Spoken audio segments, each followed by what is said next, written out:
Si tu es ici, ce n'est pas un hasard. Quelque chose en toi t'a conduit jusqu'à cet enregistrement. Peut-être une question que tu portes en silence depuis toujours. Peut-être ce pressentiment que ce qu'on t'a raconté sur Jésus, sur la vie, sur l'existence, n'est pas toute l'histoire. Depuis l'enfance, on nous a enseigné que la vérité était déjà écrite, que Dieu est un concept que d'autres nous expliquent, que Jésus est une figure religieuse, que le chemin est tracé et que notre seul choix est de le suivre. On nous a dit quoi croire avant même que nous ayons la chance de le découvrir par nous-mêmes. Mais, et si tout ce que nous savons sur Jésus avait été manipulé? Et si son message originel n'était pas une doctrine, mais un appel au réveil? Et s'il n'était pas venu fonder une religion, mais détruire tous les mensonges qui nous maintiennent enfermés dans une? Ce livre n'est pas un traité de foi aveugle, c'est un manifeste de liberté. Ici, tu ne trouveras aucun sermon, aucun dogme à adopter, aucun système de croyance auquel t'accrocher. Ce que tu vas trouver ici, c'est une révolution que Jésus a commencée il y a plus de 2000 ans et qui a été réduite au silence, déformée, domestiquée, jusqu'à devenir tout ce qu'il n'a jamais voulu. Peu importe que tu crois ou non en Dieu, peu importe si tu as été croyant ou si tu as rejeté toute forme de spiritualité, ce livre n'est ni pour les croyants ni pour les athées. Il est pour ceux qui ne peuvent plus se satisfaire de réponses toutes faites. Si tu as déjà senti qu'il y avait autre chose, si tu as déjà regardé le monde et pensé, ça ne peut pas être juste ça.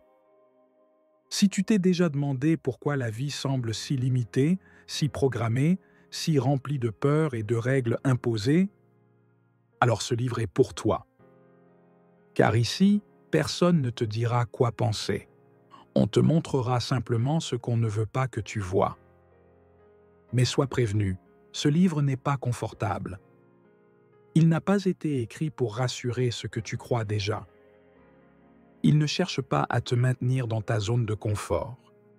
Ce livre est une bombe. Car ce que tu t'apprêtes à lire défiera chaque idée que tu as sur toi-même, sur la vie, sur Dieu, sur la réalité elle-même. Jésus est venu nous enseigner la plus grande des vérités. Mais son message a été enterré. Le moment est venu de le déterrer. Le moment est venu de se souvenir. Le moment est venu de se réveiller. Si tu as le courage d'aller plus loin, franchis cette porte. Mais fais attention, car une fois que tu l'auras fait, rien ne sera plus jamais comme avant. Chapitre 1. Le message qu'ils n'ont pas pu tuer. Certaines histoires sont trop puissantes pour être racontées telles qu'elles sont. Si elles l'étaient, elles feraient trembler les fondations du monde. Jésus n'a laissé aucun écrit, mais il a laissé quelque chose de bien plus dangereux, des paroles qui défient la réalité. Son enseignement n'appartient à aucune église, à aucune doctrine, à aucune institution. Il fut le maître le plus subversif de l'histoire, car il n'est pas venu renforcer l'ordre établi, mais le détruire de l'intérieur. On nous a dit que Jésus est mort sur la croix, que son histoire s'est achevée par le sacrifice et la rédemption. Mais, et si tout ce que nous savons était faux, et si le récit qu'on nous a donné n'était qu'une version commode? Certains textes anciens parlent d'un Jésus qui aurait survécu, qui serait parti vers l'Orient et aurait vécu jusqu'à l'âge de 106 ans en Inde. D'autres sources suggèrent que son corps n'a jamais été abandonné sur la croix, que ses proches l'ont retiré avant l'aube, profitant de l'absence des soldats romains, car la crucifixion avait eu lieu durant le sabbat. Ce ne sont pas de simples théories du complot. Ce sont des fragments d'une histoire qu'on n'a jamais permis d'intégrer au récit officiel. La véritable question n'est pas ce qui est arrivé à Jésus, mais pourquoi a-t-on voulu que nous croyions à une seule version? Dans d'anciens manuscrits découverts dans des monastères tibétains, on parle d'un sage venu de l'Ouest, connu sous le nom d'Issa, qui enseignait en parabole dans les terres du Cachemire. Un vieil homme vêtu de blanc, au regard paisible, dont les paroles résonnaient avec une autorité impossible à ignorer. Certains disaient que c'était un prophète, d'autres qu'il s'agissait de Jésus lui-même, réfugié dans l'Himalaya après sa prétendue mort en Judée. Nul ne connaît la vérité avec certitude. Mais une chose est sûre, son message n'a pas disparu. Il a continué à voyager, à se répandre, à dépasser les limites de l'histoire écrite. Mais son enseignement ne dépend pas de sa mort. Sa révolution n'était ni politique ni militaire. Elle était bien plus radicale, transformer l'esprit humain. Quand Jésus parlait du royaume de Dieu, il ne faisait pas référence à un paradis après la mort. Il ne promettait pas un avenir céleste à ceux qui obéiraient aux règles, ni ne décrivait un lieu où les âmes pures seraient récompensées. Le royaume de Dieu n'était ni dans les cieux, ni dans les temples, ni dans les sacrifices. Il était un état de conscience, un éveil que l'on ne pouvait vivre qu'ici et maintenant. Les plus religieux ne l'ont pas compris. Pour eux, le chemin vers Dieu passait par les lois, les écritures, les rituels. Ils pensaient que le salut se méritait, que l'on devait accumuler des mérites, purifier son caractère. Mais Jésus disait qu'on n'entrait pas dans le royaume par la vertu ni par la connaissance. On y entrait par quelque chose de bien plus simple et de bien plus difficile, être comme un enfant. Jésus marchait parmi la foule lorsqu'on lui demanda qui était digne d'entrer dans le royaume de Dieu. Les hommes les plus respectés de la communauté firent un pas en avant, espérant être désignés. Parmi eux se trouvait un rabbin, certain que son savoir et sa vie religieuse le rendraient digne. Il y avait aussi le plus vertueux du village, le moraliste, le puritain, sûr de sa conduite irréprochable. Tous attendaient avec impatience la réponse du maître. Mais Jésus les ignora. Il ne regarda ni le rabbin, ni l'homme juste. Il balaya la foule du regard jusqu'à ce que ses yeux se posent sur un enfant simplement là, sans rien attendre, sans même imaginer qu'il pouvait être choisi. Cet enfant n'avait pas avancé, car il ne cherchait ni reconnaissance ni approbation. Il était juste présent, sans attente, sans prétention, vivant l'instant. L'enfant jouait dans le sable, traçait des cercles au hasard, laissant le vent les effacer sans s'en soucier. Ses pieds nus étaient couverts de poussière, ses vêtements portaient les marques de la journée, mais son visage reflétait quelque chose qu'aucun adulte n'avait, la liberté. Il n'attendait rien, il ne cherchait pas à être vu, il ne voulait pas être choisi, il était, simplement. Jésus marcha vers lui lentement, tandis que les murmures grandissaient parmi ceux qui attendaient sa réponse. Les plus pieux se regardaient, certains d'être désignés. Le rabbin redressa son dos. Le moraliste respira calmement, prêt à recevoir la validation qu'il croyait mériter. Mais Jésus ne les regarda pas.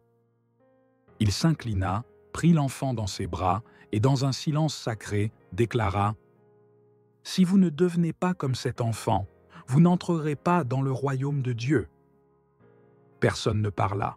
Seul le vent, soulevant la poussière du chemin, sembla répondre. Le rabbin fronça les sourcils, déconcerté. Le puritain serra les lèvres. Comment pouvait-il dire cela? Comment ignorer les plus sages, les plus justes, ceux qui avaient tout sacrifié pour la loi, et désigner un enfant? Mais l'enfant ne réagit pas comme eux. Il ne sourit pas, il ne s'agrippa pas au moment. Il ne regarda pas Jésus comme s'il venait d'être choisi. Il resta immobile dans les bras du Maître, avec la même tranquillité qu'il avait en jouant. Comme si être là ou dessiner dans le sable était exactement la même chose. Jésus le reposa au sol, et sans un mot, sans révérence, sans une ombre d'orgueil, l'enfant retourna à son jeu, indifférent à la controverse, sans savoir qu'il venait d'incarner la réponse à l'une des questions les plus profondes de l'humanité. Mais Jésus n'a pas dit qu'il fallait être des enfants, il a dit qu'il fallait être comme eux. C'est l'un des moments les plus lumineux de son enseignement, et aussi l'un des plus mal compris. Il ne parlait pas d'immaturité ni de naïveté, Il ne disait pas que les enfants étaient supérieurs par leur pureté ou leur absence de péché. Il faisait référence à une qualité que seuls les enfants possèdent encore et que les adultes ont oubliée. Quand nous étions enfants, le temps n'existait pas comme aujourd'hui. Il n'y avait ni hier, ni demain, juste l'instant. La vie était une pure présence. On ne pensait ni à ce qu'on avait fait, ni à ce qui allait venir. On se réveillait et l'existence nous accueillait comme un mystère. Puis, quelque chose s'est passé. On nous a appris à mémoriser, à nous inquiéter, à planifier. On nous a chargés d'un passé et d'un futur qui n'existe pas encore. Jésus comprenait cela. Il savait que l'humanité vivait enfermée dans le temps, prisonnière de la mémoire, de l'identité fabriquée à partir des expériences passées et des attentes futures. Et ce fardeau nous éloigne de la seule chose réelle, l'instant présent. Nous, au contraire, transformons chaque douleur en cicatrice, chaque erreur en condamnation, chaque désir non comblé en dette envers la vie. Nous devenons les prisonniers de notre propre esprit.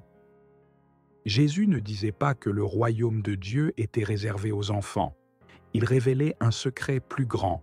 Seuls ceux qui, malgré les années, peuvent revenir à cet état d'innocence consciente, sans fardeau, sans identité imposée, sans l'ego pour les définir, peuvent expérimenter le royaume, ici et maintenant. Car le royaume de Dieu n'est pas un lieu où l'on va après la mort. Ce n'est ni une destination, ni une récompense future. C'est une manière d'habiter la vie, un éveil. C'est vivre sans peur, sans contrôle, sans possession. C'est retrouver la pureté de celui qui voit le monde avec des yeux neufs, chaque jour. C'était là la véritable enseignement de Jésus. Pas une doctrine, pas un dogme, un état de conscience. Les gens l'écoutaient en silence, sans tout comprendre. Ses paroles portaient toujours une vérité cachée, une vérité qu'on ne pouvait pas saisir avec la pensée seule, mais avec l'expérience. C'était une invitation à revenir à un état que nous connaissions tous, mais que nous avons oublié. Jésus savait que les adultes vivaient enfermés dans une cage invisible. Le passé les retenait par la culpabilité. Le futur les dominait par la peur. Leurs pensées n'étaient pas dans l'instant, mais dans ce qu'ils regrettaient ou redoutaient. Ils ne vivaient pas.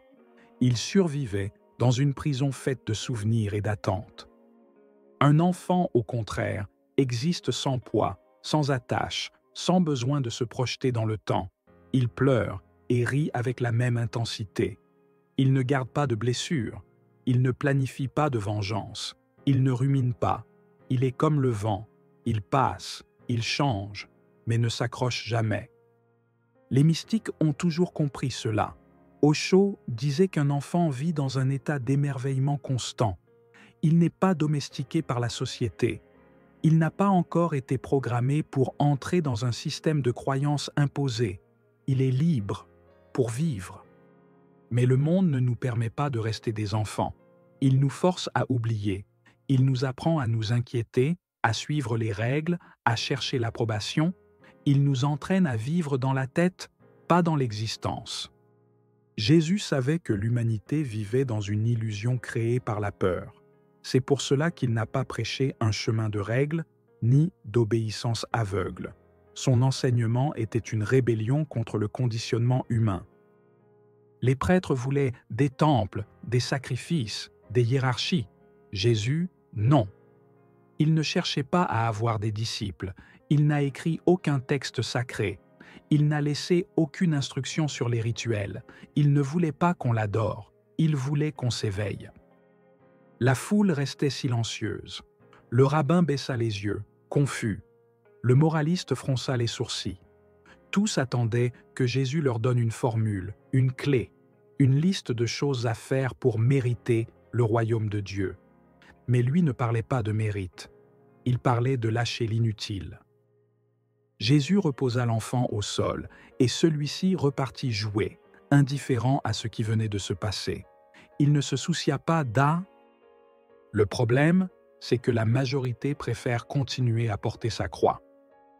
Ceux qui le haïssaient, L'enseignement de Jésus n'était pas seulement radical dans son essence, il était dangereux, pas seulement pour les religieux, mais pour le système de pouvoir sur lequel reposait toute la société. Les pharisiens l'observaient avec méfiance. Ils savaient qu'il connaissait profondément la loi, mais il ne l'utilisait pas comme eux. Il n'imposait pas de normes, ne condamnait pas sévèrement. Il parlait de miséricorde, de compassion, d'amour inconditionnel. Il s'asseyait avec ceux qu'on disait impurs, avec ceux que la société rejetait. C'était inacceptable pour eux, non pas parce qu'ils ne croyaient pas au pardon, mais parce que Jésus ne demandait rien en retour. Il n'exigeait aucun rituel, n'imposait aucune pénitence, ne forçait personne à prouver son repentir par des actes visibles. Les Sadducéens voyaient un autre problème.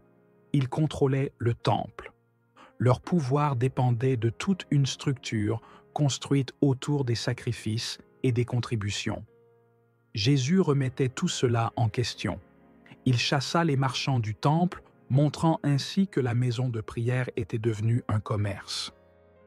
Sa seule présence était une menace. Même les zélotes furent déçus. Ils espéraient qu'un homme comme lui appelle à la révolte, qu'il utilise son influence pour soulever les foules. Mais Jésus ne prêchait pas la guerre. Son message allait bien au-delà des chaînes physiques. Il ne s'agissait pas seulement d'expulser Rome, mais de briser une forme d'esclavage bien plus profonde. Pas par la violence, par la conscience. La tension montait. Pas un jour ne passait sans qu'on le questionne, sans qu'on tente de le piéger. On cherchait à l'exposer comme un faux prophète. On l'interrogeait sur la loi, sur les impôts, sur le pouvoir.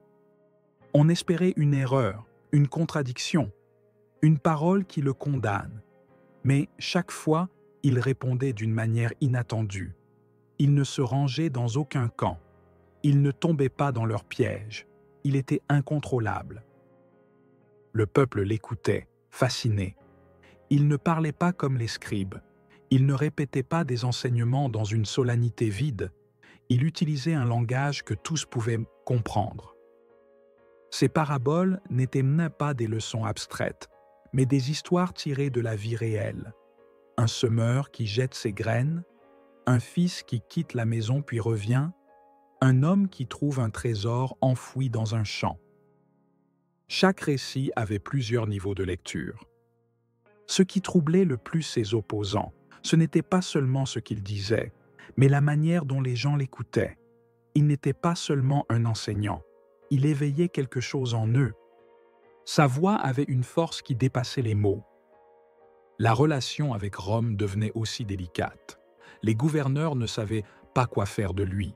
Il ne s'opposait pas à l'empereur, il ne prônait pas la rébellion, mais son influence grandissait.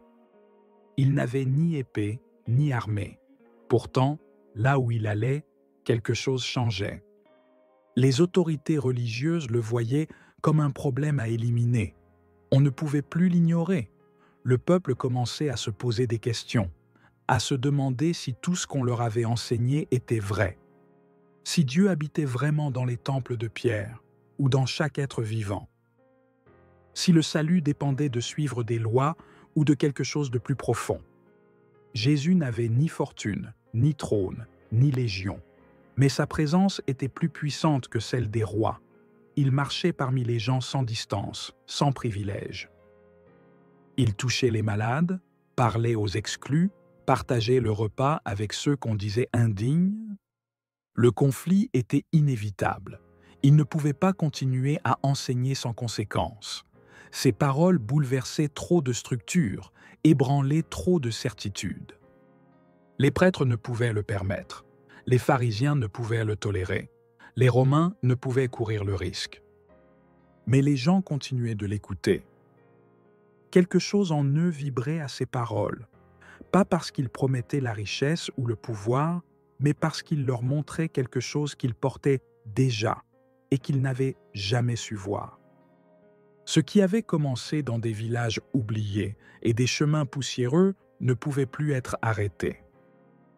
Jésus ne construisait pas un royaume comme ceux que l'on connaissait. Il ne cherchait pas à conquérir des terres, ni à fonder un gouvernement. Il ne demandait de loyauté ni à un drapeau, ni à un système. Il montrait un chemin, et ceux qui le voyaient ne pouvaient plus jamais redevenir les mêmes. Les rumeurs sur Jésus se répandaient vite. Il n'était pas prêtre du temple, mais il parlait avec une autorité qui ne venait ni des rouleaux, ni des titres. Il n'était pas chef politique, mais ses paroles avaient plus de portée que les décrets impériaux. Il n'était pas révolutionnaire armé, mais la peur qu'il inspirait aux puissants était plus profonde que celle causée par les armées rebelles. Les gens ne le suivaient pas pour obtenir des biens ou du pouvoir. Ils le suivaient parce qu'ils ressentaient quelque chose qu'ils n'avaient jamais ressenti auparavant. Dans un monde où la religion était devenue un fardeau, où le temple réclamait des tribus et où la loi punissait sans pitié, Jésus parlait d'autre chose. Il disait que le royaume de Dieu ne s'achetait pas, qu'il ne s'obtenait pas par des sacrifices, que la vraie connexion au divin ne passait ni par des intermédiaires ni par des rituels, qu'il ne fallait pas attendre un futur promis, mais s'éveiller dans le présent. Les zélotes aussi étaient déçus.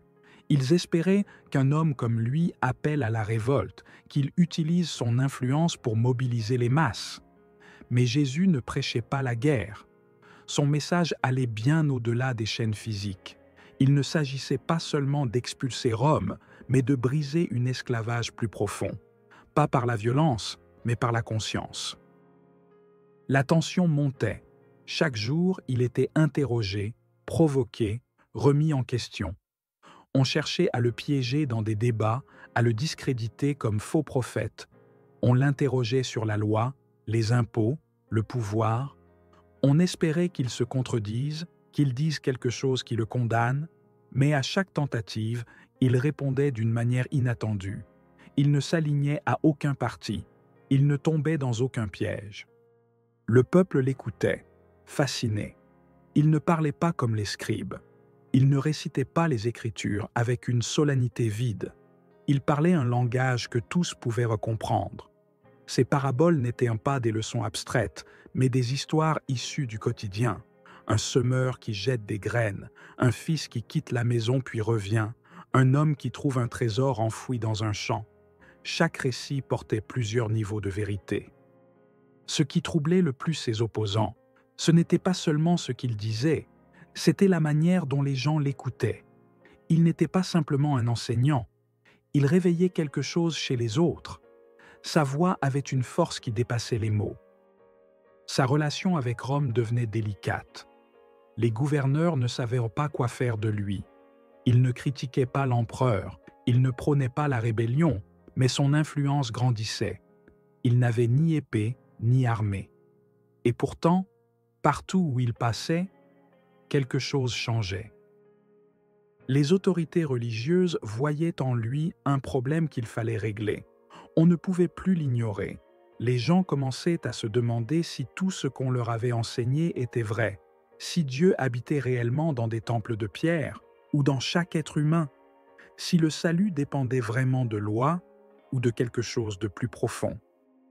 Jésus n'avait ni richesse ni armée, et pourtant, sa présence pesait plus lourd que celle des rois. Il marchait parmi le peuple sans distance ni privilège, il touchait les malades, parlait aux exclus, mangeait avec ceux qu'on disait indignes. Le conflit était inévitable. Il ne pouvait pas continuer à enseigner sans conséquence. Ses paroles remuaient trop de fondations, défiaient trop de certitudes. Les prêtres ne pouvaient le permettre. Les pharisiens ne pouvaient le tolérer. Les Romains ne pouvaient se le permettre. Mais les gens continuaient de l'écouter.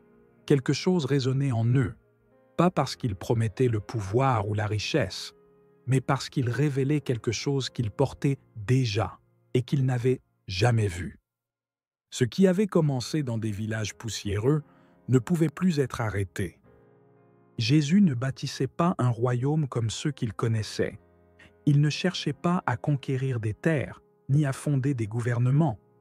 Il ne demandait fidélité, ni à un drapeau, ni à un système.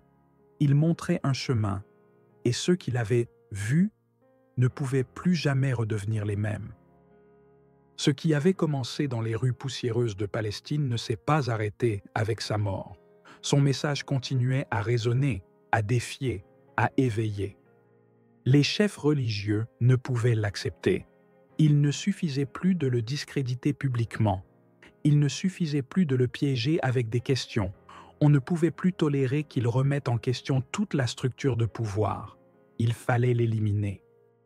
Les Romains non plus ne pouvaient prendre le risque. Ils ne conspiraient pas. Ils ne formaient pas de groupe de résistance. Ils n'appelaient pas à prendre les armes. Mais sa simple présence était un défi. Rome gouvernait par la peur, par le contrôle, par la soumission. Jésus, lui, enseignait autre chose. La vraie liberté ne dépendait pas de Rome, mais de l'esprit de chacun. Le royaume n'était pas de ce monde, car il n'appartenait à aucun empire. Il appartenait à ceux qui s'éveillaient. Son arrestation était inévitable. Il fut trahi, mais jamais il ne chercha à fuir. Il ne se cacha pas. Il ne rassembla pas ses disciples pour qu'ils le défendent. Il savait que son destin était scellé. Non pas parce que c'était un plan divin inévitable, mais parce que la nature même de son enseignement le conduisait inévitablement à la croix. Les chefs religieux y virent leur chance. Ils l'accusèrent de blasphème, de violer la loi, de semer le trouble. Mais cela ne suffisait pas à convaincre Rome de le condamner. Alors ils trouvèrent une autre accusation. Il se proclamait roi. Peu importait qu'il parlât d'un royaume spirituel, peu importait qu'il n'ait jamais voulu gouverner. Rome ne tolérait aucun rival, pas même ceux qui parlaient d'un autre monde. Le gouverneur chargé de le juger ne trouva aucune faute en lui. Il n'y avait pas de preuve de sédition, pas de signe d'insurrection, mais la pression des chefs religieux était énorme. Ils voulaient sa mort, et ils la voulaient rapidement. Le peuple, celui-là même qui l'avait suivi, celui-là même qui avait entendu ses paroles, était maintenant divisé. Certains croyaient encore en lui, mais d'autres, égarés par la peur et la confusion, demandaient à sa mort. Il ne tenta pas de se défendre. Il ne demanda aucune grâce. Il ne chercha pas à s'échapper. Il savait que sa mort ne serait pas la fin de son message. Ce qu'il avait semé ne pouvait être détruit par une croix. On ne pouvait pas le faire taire, car ce qu'il avait éveillé en l'homme ne pouvait plus être éteint. On ne pouvait pas éliminer ce qui avait déjà commencé à transformer les esprits. Son enseignement ne dépendait pas de sa présence physique. Il n'était pas lié à un lieu, ni à un moment. Ce qu'il avait transmis n'était pas un chemin extérieur, mais une vérité intérieure. C'est pourquoi, même quand son corps fut condamné, son message est resté vivant. Même quand sa voix fut réduite au silence, ses paroles ont continué de résonner. Parce que ce qu'il avait apporté, ce n'était pas une idée, ce n'était pas une croyance, ce n'était pas une nouvelle lecture de la religion, c'était une révolution de la conscience. Et une conscience éveillée, aucun pouvoir terrestre ne peut plus jamais la rendormir. Si son message était si clair, pourquoi l'a-t-on tant caché? Qu'est-ce qu'on ne veut pas que tu saches? Si ce qu'il a enseigné dérange encore les puissants, c'est que sa vérité reste dangereuse. Et maintenant, c'est à toi de la découvrir. Chapitre 2. Le secret que l'histoire a voulu enterrer. Ce qui est clair, c'est que Jésus n'était ni prêtre du temple ni chef politique. Pourtant, sa simple présence suffisait à déstabiliser l'ordre du monde. Son message n'avait pas besoin d'armée ni de loi pour se répandre. Il n'existait aucune forteresse capable de le contenir, ni autorité assez puissante pour l'étouffer. Il ne frappait ni avec des épées, ni avec le feu, mais partout où il parlait, les structures de pouvoir tremblaient. Son enseignement n'était pas destiné à ceux qui cherchent des réponses faciles.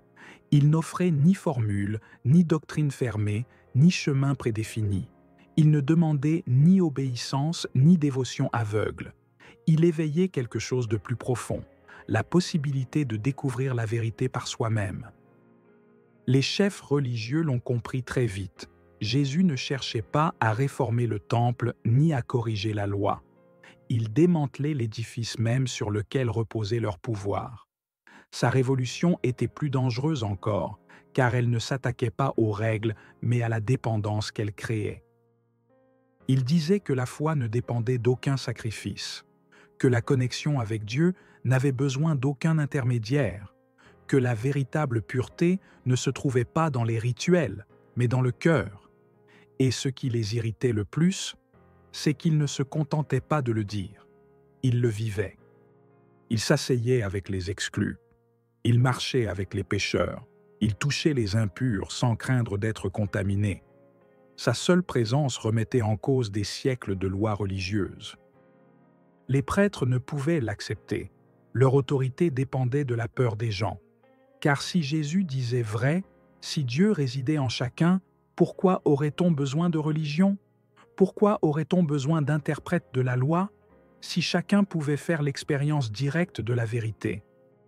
Jésus leur disait que personne n'était esclave du péché ni coupable par essence, qu'il n'y avait pas besoin d'acheter son salut à coups de sacrifice, ni d'échanger des bonnes œuvres contre une place au ciel.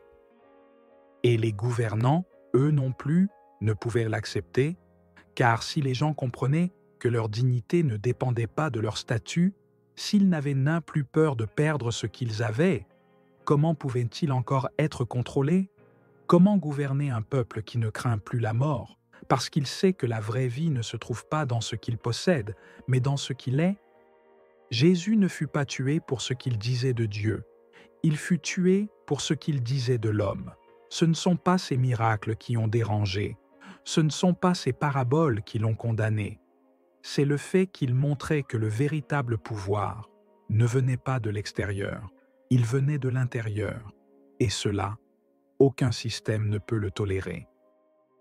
Un homme libre, qui n'appartient à personne, qui ne se soumet à aucune autorité, qui vit selon sa propre vérité, est le plus grand danger pour tout système qui veut contrôler les esprits et les cœurs.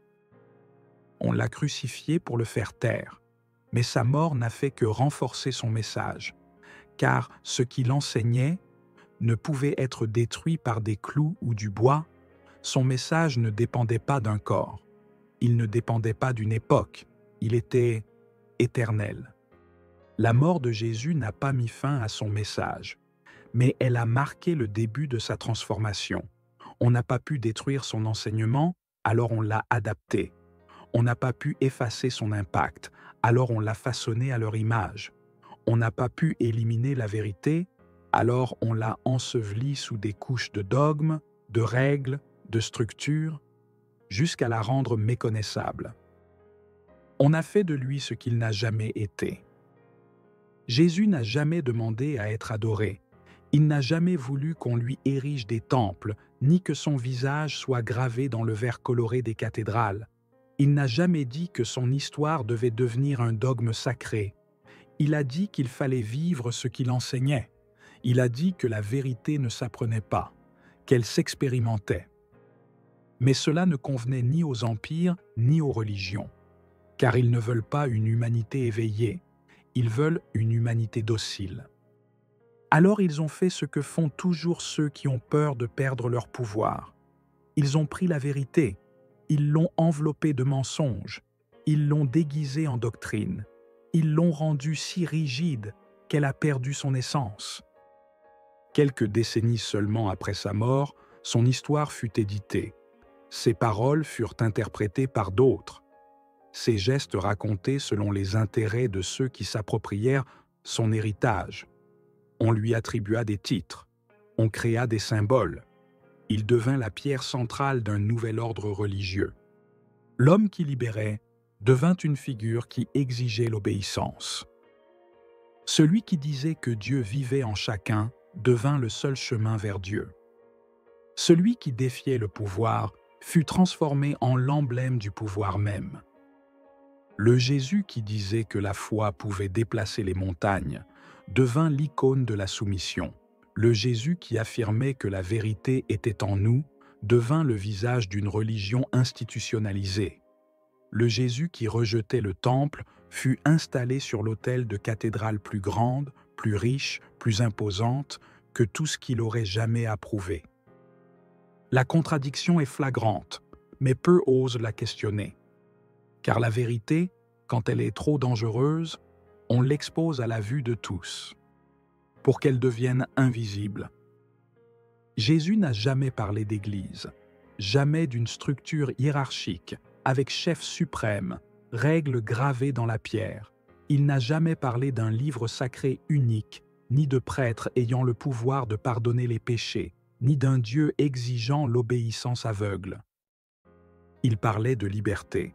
Il parlait de briser les chaînes de la peur, de lâcher la culpabilité, d'abandonner la dépendance aux systèmes extérieurs pour découvrir la vérité en soi. Mais un message comme celui-là ne pouvait être autorisé, alors on en fit son contraire. Le Jésus qui libérait devint le Jésus qui jugeait. Le Jésus qui défiait les lois devint le Jésus des lois intransigeantes. Le Jésus qui disait que le royaume de Dieu était en chacun devint le Jésus qu'on ne pouvait atteindre qu'à travers les institutions religieuses. Est-il possible de retrouver la vérité derrière l'histoire? Est-il possible de voir au-delà des couches de manipulation et d'accéder à l'essence de son enseignement? Oui, mais seulement pour ceux qui ont des yeux pour voir et des oreilles pour entendre. Car la vérité n'a jamais disparu. Elle a simplement été recouverte par des siècles de traditions, de rituels et de récits arrangés pour faire de Jésus non pas un guide, mais un symbole de pouvoir. Mais la vérité ne peut pas être enfermée à jamais. Si son message était si clair, pourquoi l'a-t-on tant caché? Qu'est-ce qu'on ne veut pas que tu saches? La réponse est simple et terrifiante pour ceux qui ont bâti leur pouvoir sur l'ignorance des autres. Ils ne veulent pas que tu saches que tu n'as jamais eu besoin d'eux. Jésus n'est pas venu pour s'interposer entre Dieu et l'homme. Il n'est pas venu pour devenir un intermédiaire, un grand prêtre, le seul accès au divin. C'est exactement le contraire. Il est venu pour faire tomber les barrières, pour dire que la connexion au sacré ne dépendait ni des temples, ni des chefs religieux, ni d'un code moral imposé par d'autres. Il a dit que le royaume de Dieu est en toi, que l'amour est la seule loi réelle, que la foi n'est pas quelque chose d'extérieur, mais une force créatrice que chaque être humain peut utiliser pour transformer sa réalité. Il l'a dit, et c'est cela qui l'a condamné. Car un homme libre n'a besoin de rien de ce que le monde lui ordonne de chercher. Il n'a pas besoin qu'on lui dise en quoi croire, ce qu'il faut craindre, ce qu'il faut attendre du futur. Il n'a pas besoin de se soumettre, ni de demander la permission d'exister. Jésus est venu pour libérer, mais son enseignement a été transformé en outil de contrôle. Son nom a servi à justifier des croisades, des inquisitions, des châtiments, des condamnations. Son image a été utilisée pour imposer des règles, ériger des hiérarchies, maintenir l'ordre établi. Ses paroles ont été réécrites, adaptées, déformées pour servir ceux qui voulaient en le pouvoir. Le Jésus qui marchait pieds nus sur les routes poussiéreuses de Galilée, qui partageait son pain avec les oubliés, qui prenait dans ses bras les impurs sans aucune peur, ce Jésus-là a été remplacé. On l'a élevé sur des autels dorés, entouré d'opulence, figé dans des images rigides, enchaîné par des normes inflexibles. On a fait de lui ce qu'il n'a jamais été. Mais sa vérité est encore vivante. Jésus n'a laissé aucun écrit, parce que son enseignement ne pouvait être enfermé dans des mots. Il n'a pas fondé d'église, parce qu'il savait que le divin ne réside pas entre les murs d'un temple, mais dans la conscience de chaque être. Il n'a édicté aucune règle, parce qu'il savait que chacun devait découvrir la vérité par lui-même.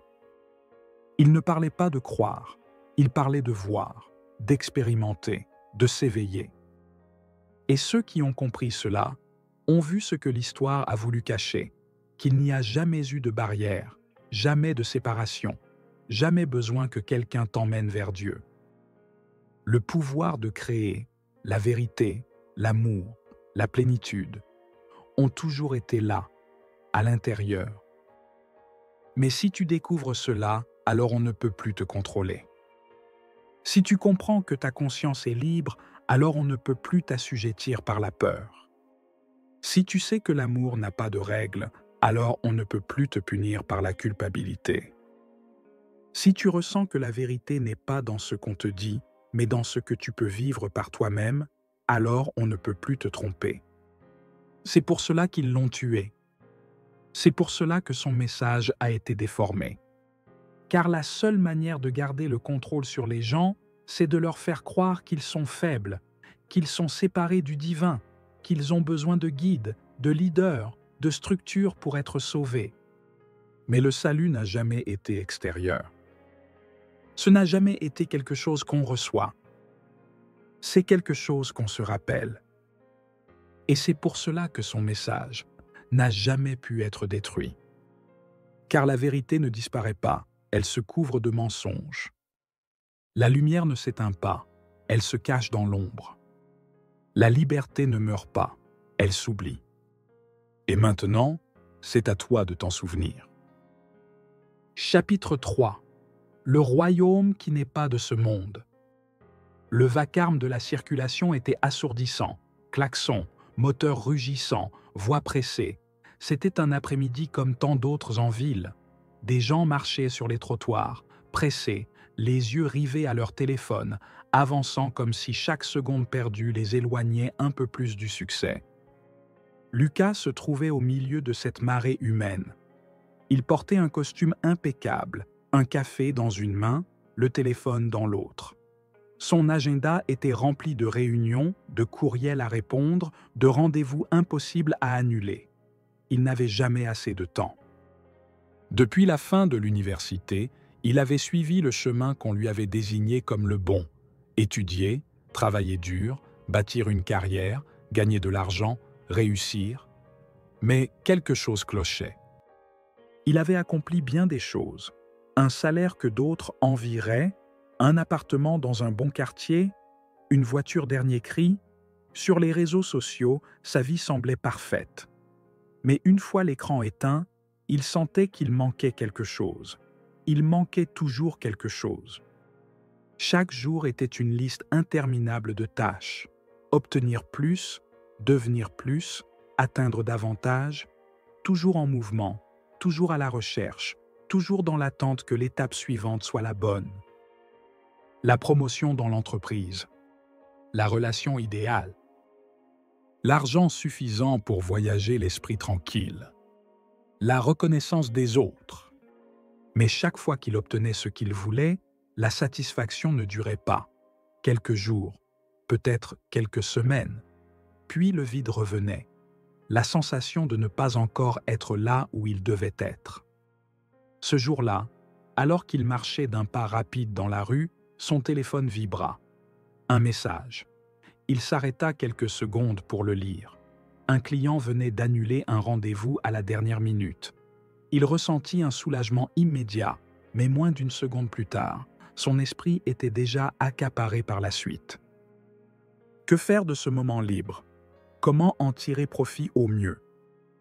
Son regard glissa vers le parc à l'angle, un petit coin de verdure entre deux immeubles, quelques bancs en bois, un vieil arbre qui étendait son ombre sur l'herbe. Lucas n'y prêtait jamais attention. Il n'avait pas le temps pour les parcs.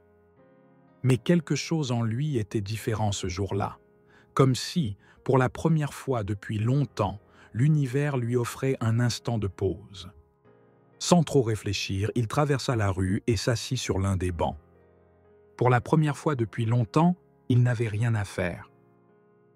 Par réflexe, il sortit son téléphone, mais quelque chose l'arrêta. Il le rangea et respira profondément.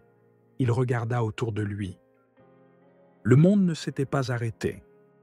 Les feuilles de l'arbre bougeaient dans le vent. Les oiseaux chantaient. Le soleil continuait de briller sur la ville. Et alors, il le vit. Un petit garçon jouait dans le sable. Il n'avait ni jouet, ni écran, rien d'autre que la terre entre ses doigts.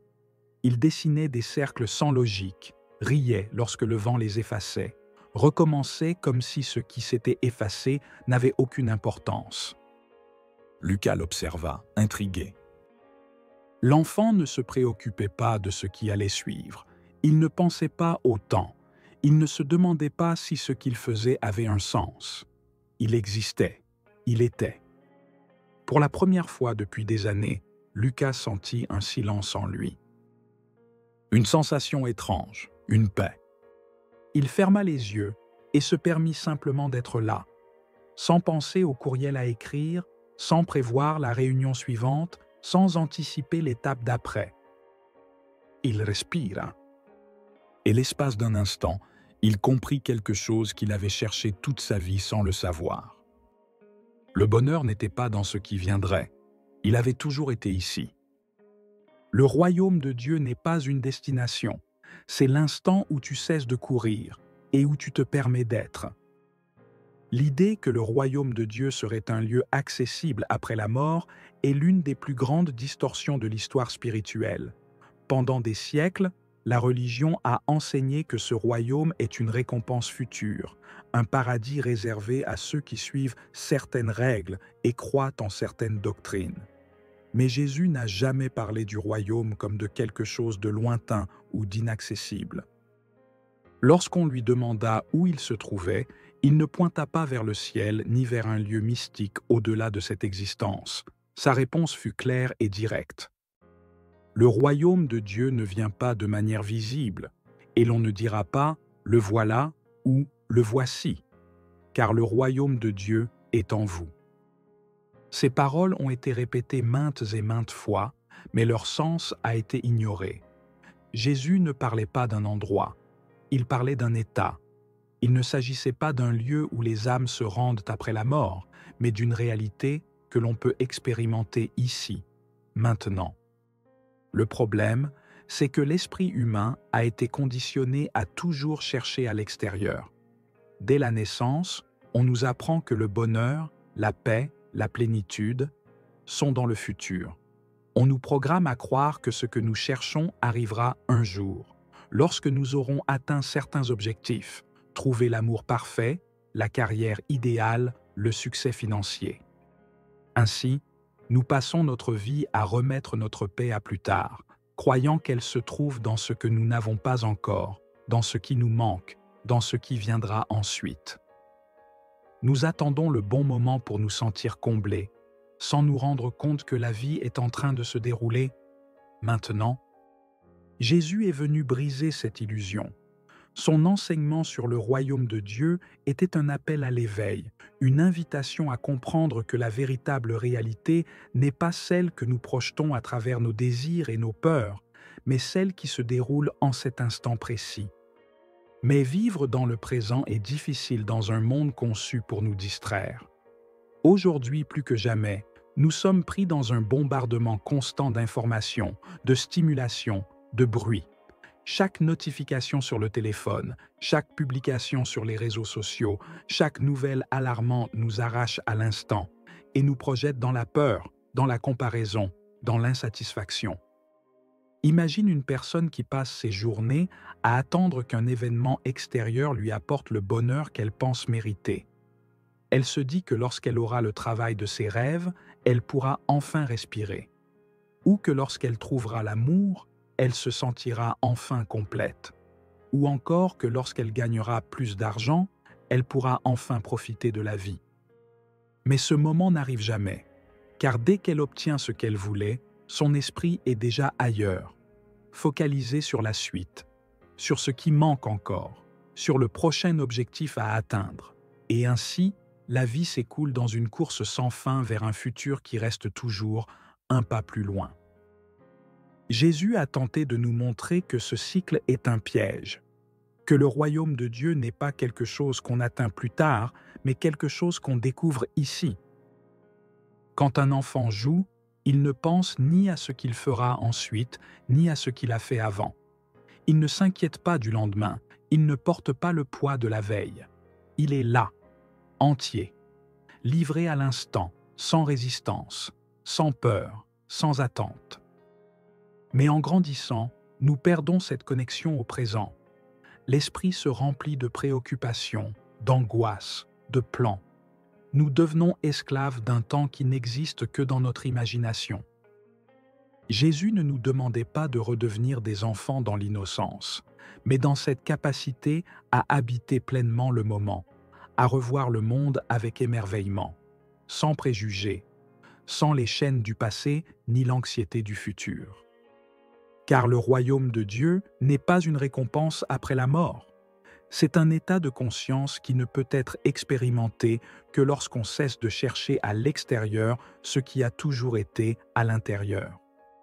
Le plus grand obstacle à l'expérience du royaume de Dieu n'est pas le manque de foi, ni l'ignorance. C'est notre incapacité à être présent dans le maintenant. Jésus l'a dit avec une clarté absolue. Mais son enseignement a été tordu, jusqu'à n'être plus qu'une promesse lointaine.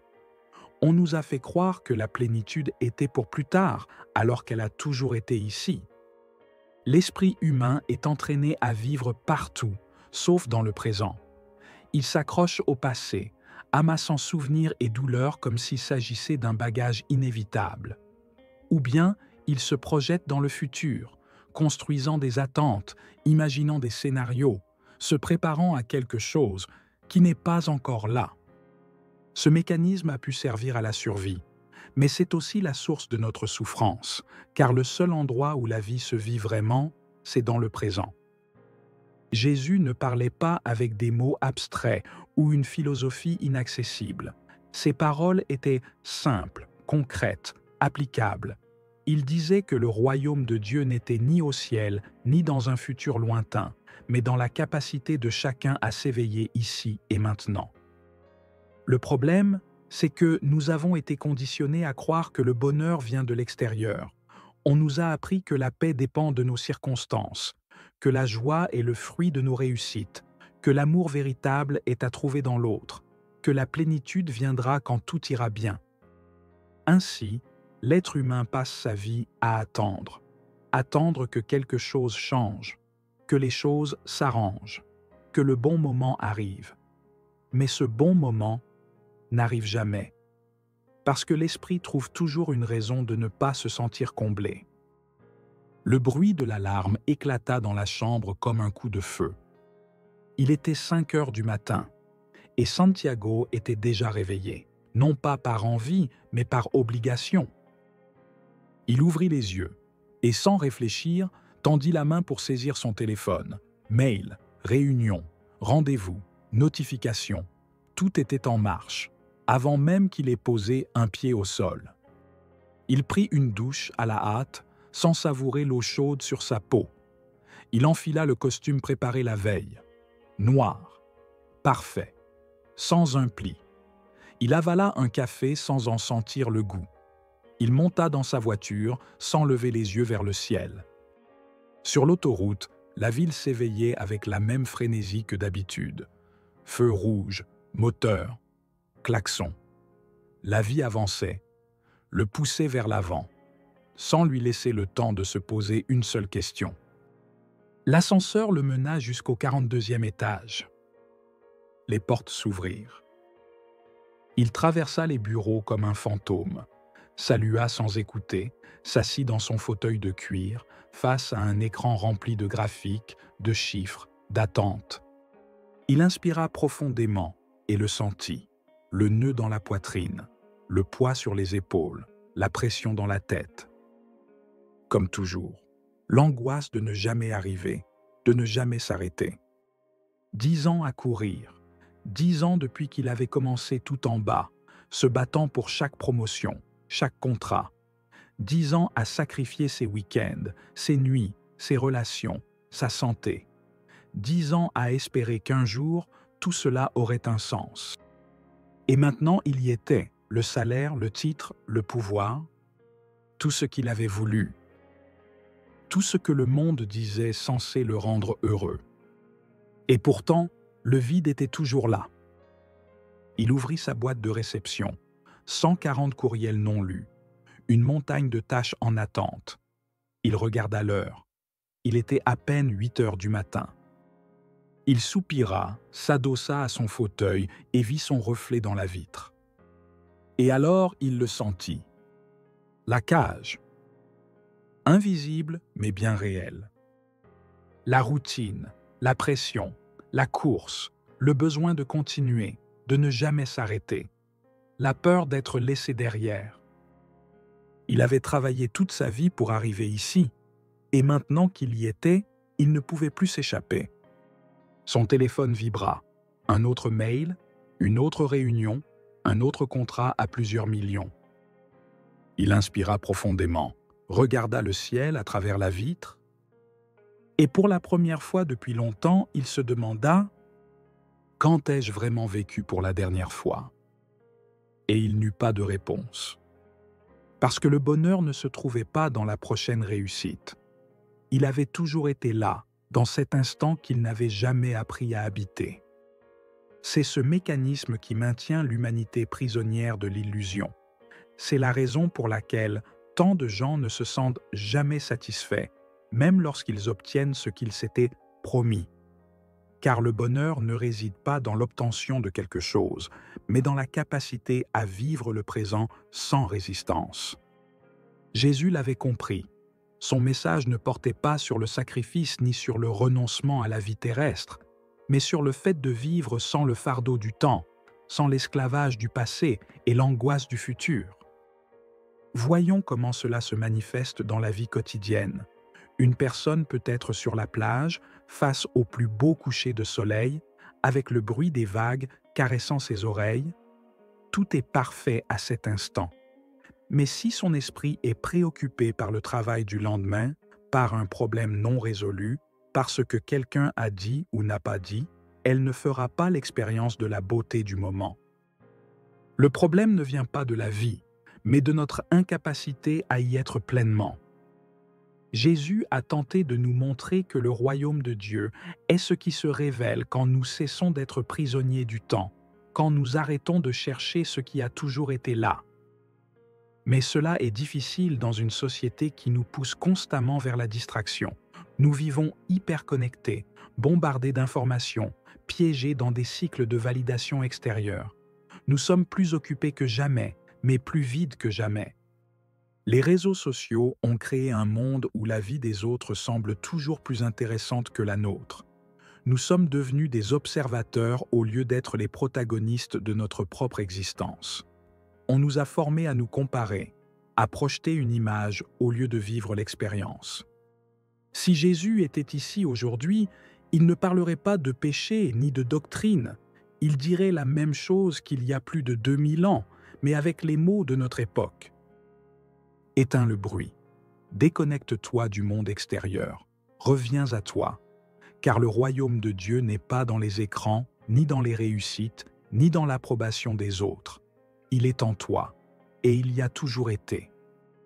Mais bien peu écoute, car écouter signifierait lâcher la peur, l'attachement, le besoin de contrôle. Cela signifierait cesser de remettre la vie à plus tard et commencer à la vivre maintenant. Voici le grand défi du XXIe siècle. Non pas conquérir le monde, mais conquérir l'esprit. Non pas chercher quelque chose à l'extérieur, mais découvrir ce qui a toujours été à l'intérieur. Jésus n'est pas venu promettre un paradis après la mort. Il est venu montrer comment vivre sans peur, ici et maintenant. Et c'est toujours le message que personne ne veut entendre, car une humanité éveillée est une humanité incontrôlable. Jésus ne parlait pas de renoncer au monde, mais de l'expérimenter sans en être esclave. Il ne demandait pas aux gens de se retirer dans les montagnes ou de vivre dans une pauvreté extrême pour trouver le royaume de Dieu. Son message était bien plus simple, mais aussi plus difficile à accepter. Le royaume n'est pas quelque chose qu'on atteint, c'est quelque chose qui est déjà là. Il suffit de s'y éveiller. Mais comment s'éveiller dans un monde qui nous maintient endormis? Aujourd'hui, plus que jamais, l'humanité vit dans une illusion collective. On nous programme pour poursuivre le succès, la reconnaissance, la sécurité financière, les relations idéales. On nous dit que notre bonheur dépend du nombre d'objectifs atteints, de l'argent que nous avons, de l'image que nous renvoyons aux autres. Mais le problème n'est pas de vouloir ces choses. Le problème, c'est de croire que notre paix en dépend. Jésus enseignait tout le contraire. Son message ne parlait pas de privation ni de sacrifice, mais de la découverte que ce que nous cherchons à l'extérieur ne pourra jamais nous donner ce que nous possédons déjà à l'intérieur. Un homme demanda un jour à Jésus comment trouver le royaume de Dieu. Jésus lui répondit de vendre tout ce qu'il possédait et de le suivre. Cette phrase a été interprétée de 1000 façons, mais son vrai sens ne parle pas de se dépouiller matériellement, il parle de se détacher des identifications qui nous lient au monde. Il ne s'agissait pas de vivre dans la misère, mais de se libérer de l'attachement à l'extérieur, de cesser de croire que notre identité et notre plénitude dépendent de ce que nous possédons. Si l'on observe la vie moderne, on voit que la plupart des gens sont piégés dans cette illusion. Ils croient que leur valeur réside dans leur statut, dans leur diplôme, dans l'image qu'ils projettent. Ils construisent un moi basé sur ce qu'ils font, sur ce qu'ils ont, sur ce que les autres pensent d'eux. Mais lorsque la vie leur retire une de ces choses, lorsqu'ils perdent leur emploi, lorsqu'une relation s'effondre, lorsque la santé flanche, leur monde s'écroule, car ils n'ont jamais cherché plus loin que la surface, jamais regardé à l'intérieur d'eux-mêmes. Jésus ne parlait pas de vivre sans rien, mais de vivre sans peur de perdre quoi que ce soit. Car lorsqu'on comprend que l'essentiel ne peut jamais nous être enlevé, on cesse de s'accrocher à ce qui ne l'est pas. Aujourd'hui, l'anxiété, le stress et la dépression atteignent des niveaux alarmants. Les gens se sentent vides même lorsqu'ils ont tout. Ils cherchent des réponses dans la science, dans la psychologie, dans la spiritualité moderne, mais continuent à se sentir incomplets. Parce que le problème n'est pas dans le monde, mais dans la manière dont nous l'expérimentons. Jésus enseignait quelque chose que les neurosciences confirment aujourd'hui. L'esprit crée notre réalité. Ce ne sont pas les événements extérieurs qui déterminent notre paix, mais la façon dont nous les percevons. Quelqu'un peut tout perdre et rester en paix, tandis qu'un autre, avec une vie en apparence parfaite, peut vivre dans un tourment constant. Le royaume de Dieu n'est pas une promesse pour l'après-mort. C'est un état d'esprit, un changement de regard, une manière d'habiter la vie sans peur, sans résistance, sans le besoin que les choses soient différentes pour se sentir complet. Mais ce message reste inconfortable, car il signifie que personne ne viendra nous sauver. Jésus n'a jamais dit qu'il nous donnerait le royaume. Il a dit qu'il était déjà en nous. Il n'a pas promis une libération extérieure. Il a promis une transformation intérieure. Et c'est encore cette vérité que l'humanité refuse d'accepter. Car il est plus facile d'accuser le monde, d'attendre que quelqu'un d'autre nous rende heureux, de croire que lorsqu'on aura atteint tel objectif, on sera enfin en paix. Mais le royaume de Dieu n'est pas quelque chose qu'on obtient, c'est quelque chose qu'on réveille. Il n'est pas dans un futur, il est dans ce moment. Ce n'est pas une théorie, c'est une expérience. Et seuls ceux qui auront le courage de lâcher les illusions, de cesser d'attendre que quelque chose change pour se sentir plein, de s'arrêter suffisamment pour voir ce qui a toujours été là, pourront le découvrir. Car le royaume de Dieu n'est pas de ce monde. Il est de cet instant. Chapitre 4. Jésus ne voulait pas d'église, il voulait des humains libres. Le son des cloches résonnait dans l'immense cathédrale, remplissant l'espace d'un écho solennel. La lumière des vitraux colorait l'air de teintes dorées et rouges. Devant l'autel, un prêtre aux yeux baissés prononçait les mêmes paroles qu'il répétait depuis des années, sans émotion, sans remise en question, sans pause. Parmi les fidèles, assise au dernier rang, une femme observait la scène, l'âme en conflit. Elle avait grandi entre ces murs, appris chaque verset, mémorisé chaque dogme, récité chaque prière, mais quelque chose en elle n'avait jamais trouvé sa place. Depuis l'enfance, elle se demandait pourquoi Dieu semblait si lointain, pourquoi la religion qui prêchait l'amour s'appuyait tant sur la peur, pourquoi le message de Jésus parlait de liberté alors que l'Église exigeait une obéissance aveugle. Quand elle avait voulu poser des questions, on lui avait dit de ne pas douter. Quand elle avait tenté de comprendre, on lui avait répondu d'avoir la foi. Quand elle avait exprimé ses hésitations, On lui avait dit que Dieu la mettait à l'épreuve. Mais quel genre de Dieu met ses enfants à l'épreuve avec du silence? La cérémonie prit fin. Les fidèles sortirent lentement, laissant dans l'air le murmure de prières inachevées. La femme resta assise, observant la croix au-dessus de l'autel. Où était Jésus dans tout cela? Cet homme qui avait chassé les marchands du temple, celui qui avait brisé les traditions stériles, celui qui prêchait dans les rues plutôt que dans les palais dorés, était-il là? Ou peut-être son véritable message avait-il été enterré depuis des siècles, remplacé par des structures humaines devenues des cages dorées? Elle se leva, marcha jusqu'à la porte et franchit le seuil. Dehors, le soleil brillait d'une clarté différente. Elle inspira profondément et, pour la première fois depuis longtemps, se permit de penser sans peur. L'histoire de l'humanité est l'histoire de la domestication de l'être humain. Depuis notre naissance, on nous dit comment nous comporter, ce que nous devons croire, qui nous devons écouter. On nous impose une structure et l'on nous punit si nous tentons d'en sortir. Les religions, les gouvernements, les institutions ont fait de la liberté un péché et de la soumission une vertu. Jésus est venu briser cela.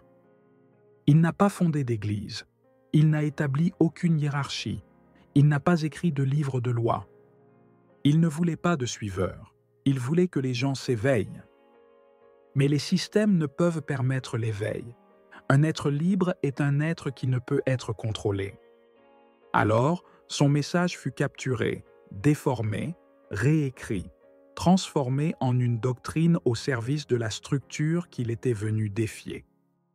Le même Jésus qui fut crucifié pour avoir défié le pouvoir des prêtres fut ensuite utilisé pour justifier l'existence de nouveaux prêtres, de nouveaux temples, de nouvelles règles. La prison changea de forme, mais elle ne disparut jamais. Aujourd'hui, l'idée de Dieu a été réduite à un symbole d'autorité, à un juge surveillant depuis le ciel, dictant des punitions. Mais ce n'était pas la vision de Jésus.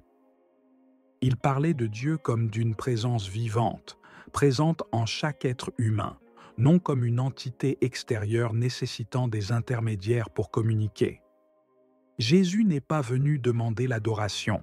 Il est venu rappeler à l'humanité que le véritable temple n'est pas dans les églises, mais dans la création. Mais cela était trop dangereux. Si les gens comprenaient que Dieu vivait en eux, comment pouvaient-ils être contrôlés? Comment pouvait-on leur dire quoi faire, quoi penser, quoi croire?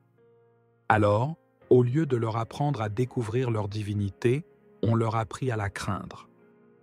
On leur dit que le chemin vers Dieu passait par l'obéissance, par le sacrifice, par la négation de soi. On leur apprit qu'il fallait renoncer à leur humanité pour atteindre le salut, alors que Jésus avait enseigné exactement l'inverse. Dieu est déjà ici, tu n'as pas à le chercher, tu as seulement à t'en souvenir. Mais cette vérité a été ensevelie sous des siècles de doctrines, de règles imposées, de structures qui ont transformé la spiritualité en un système de pouvoir. Le royaume de Dieu n'est pas de ce monde, parce que ce monde a été construit sur la peur. Et seuls ceux qui osent le remettre en question, briser les chaînes invisibles, pourront voir ce qui a toujours été là. Car la liberté ne se donne pas, elle se prend. L'histoire de l'humanité n'a pas été écrite par des dieux, mais par des hommes qui ont utilisé le nom de Dieu pour justifier leur structure de pouvoir. Jésus prêchait la liberté, mais son message a été capturé et modelé pour servir les intérêts de ceux qui avaient besoin que l'humanité reste esclave, et pas esclave par des chaînes visibles, mais par les plus dangereuses, les chaînes mentales. On nous a appris à craindre, à douter de notre propre nature, à croire que sans une autorité supérieure nous dictant quoi faire, nous étions voués à nous perdre. Mais que se passe-t-il lorsqu'un être humain n'a plus peur? Que se passe-t-il lorsqu'il comprend que sa valeur ne dépend pas de règles extérieures, mais de ce qu'il est déjà? Voilà ce que Jésus a enseigné, et voilà ce que les systèmes ont tenté d'effacer. La religion institutionnelle est le reflet de l'ego humain à grande échelle. Il ne s'agit pas de Dieu, mais de la peur de la liberté. Lorsque Jésus a dit que le royaume de Dieu est en nous, il l'a dit clairement. Tu n'as pas besoin de prêtres, ni d'intermédiaires, ni de règles imposées par d'autres. Mais ce message ne servait pas les intérêts de ceux qui voulaient contrôler l'humanité. Alors ils ont pris son histoire et l'ont modifiée. Ils ont fait de lui une icône d'obéissance, au lieu d'un symbole de rébellion. Ils ont construit des temples de pierre et affirmé que Dieu y habitait, alors que Jésus avait enseigné que Dieu est partout. Ils ont érigé des statues en marbre et en or, alors que Jésus marchait parmi les pauvres, sans possession ni richesse. Ils ont créé des hiérarchies d'hommes s'auto-proclamant guides spirituels, alors que Jésus disait que personne n'a autorité sur un autre. Jésus était dangereux parce qu'il ne cherchait pas le pouvoir, il voulait le dissoudre. Il fut crucifié parce qu'il n'a jamais accepté aucune structure. Mais sa mort ne suffisait pas. Il fallait aussi domestiquer son message, le transformer en quelque chose d'utilisable. Et c'est ainsi qu'est née la religion organisée. L'ironie est brutale. Le même système qui l'a exécuté est celui qui parle aujourd'hui en son nom. L'Église qu'il invoque est celle-là même qui aurait été son ennemi. Parce que la véritable spiritualité n'a pas besoin d'institutions. Elle ne peut pas être contrôlée. Elle ne peut pas être définie par des dogmes, des règles, des hiérarchies. Et c'est précisément ce que la religion redoute. L'ego humain a besoin de structure. Il a besoin de se sentir en contrôle. Il a besoin de certitude. Et lorsque l'ego ne peut pas contrôler la spiritualité, il la transforme en doctrine. Mais Jésus n'est pas venu créer des doctrines, il est venu les détruire. On nous a appris que pour trouver Dieu, il fallait suivre des règles, se soumettre à des traditions, attendre une récompense après la mort. Mais Jésus prêchait l'inverse. Dieu est déjà ici. Il n'est pas nécessaire de suivre des chemins imposés par d'autres. Il suffit de s'éveiller. Et s'éveiller, c'est lâcher le besoin que d'autres nous disent ce qui est juste, ce qui est vrai, ce qui est divin. S'éveiller, c'est cesser de chercher dans les temples, dans les livres sacrés, dans les autorités extérieures, et commencer à regarder à l'intérieur. Mais cela effraie ceux qui veulent exercer du pouvoir sur les autres. Car un être humain qui se découvre libre ne peut pas être gouverné. Il ne peut pas être manipulé avec des promesses de paradis ni avec des menaces d'enfer. Il n'a pas besoin d'appartenir à un système, car il sait qu'il appartient déjà à l'existence. Voilà pourquoi l'enseignement de Jésus n'était pas une religion. C'était une révolution. Et une révolution qui ne se fait pas avec des épées, mais avec de la conscience. Car la seule véritable révolution est celle qui se passe à l'intérieur. Jésus ne voulait pas de temple. Il voulait des êtres humains éveillés. Mais la vraie question est, es-tu prêt à t'éveiller? Le plus grand piège du monde n'est pas l'esclavage physique, mais l'esclavage mental. Il n'est pas nécessaire d'enchaîner un homme lorsqu'on l'a conditionné à croire qu'il est libre tant qu'il obéit. Depuis le début des temps, les structures de pouvoir ont utilisé la religion comme une arme pour domestiquer l'humanité.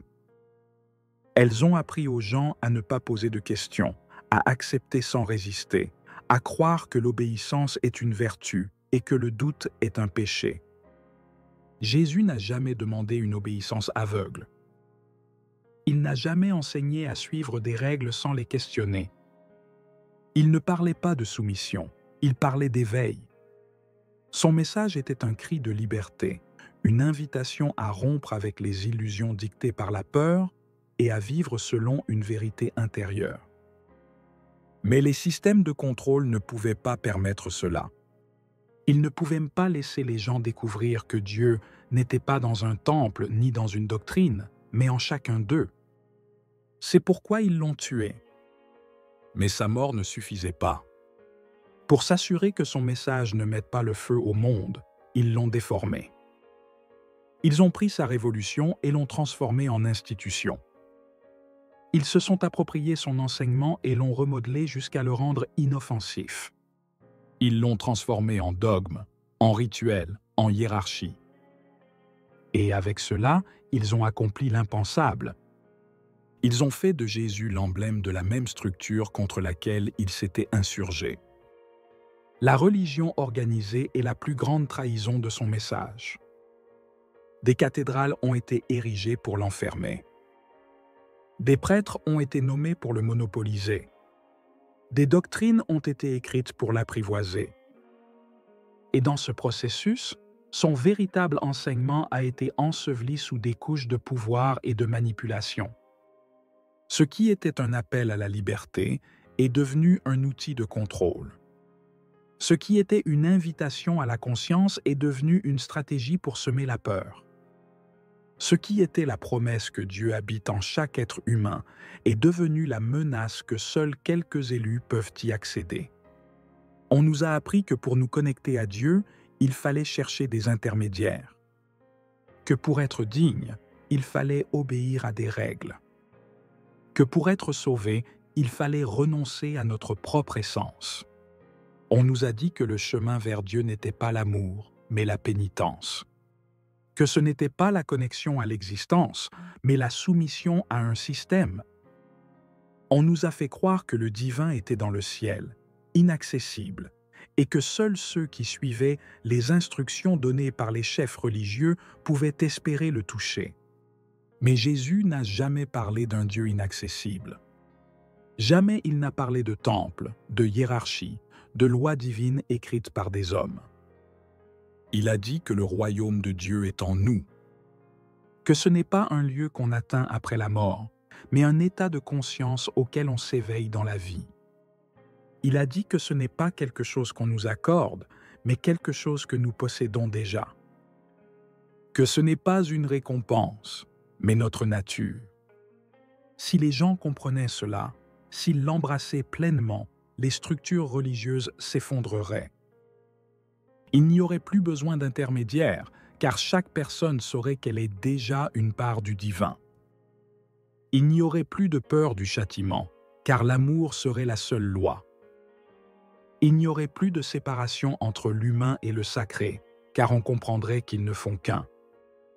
Mais l'ego ne veut pas perdre le contrôle.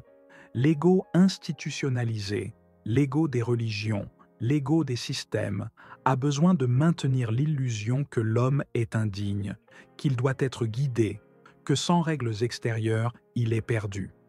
Car un être humain qui se découvre libre est incontrôlable. Un être humain qui s'éveille n'a plus besoin que quiconque lui dise ce qu'est la vérité, parce qu'il la ressent, il la vit, il l'incarne. Jésus n'a fondé aucune église parce qu'il savait que Dieu n'habite pas dans des temples de pierre, mais dans l'existence même.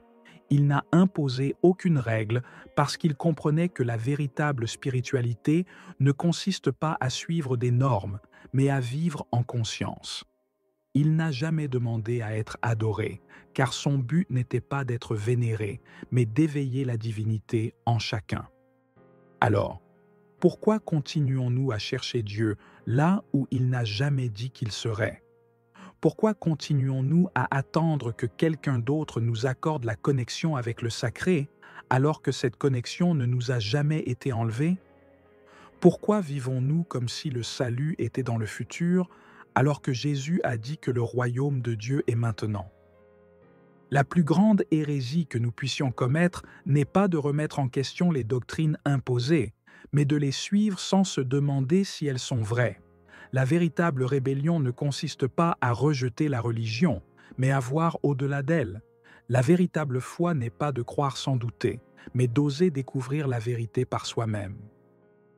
Le royaume de Dieu n'a jamais été dans une église, dans un livre sacré, ou dans un groupe de personnes autoproclamées détentrices de son interprétation.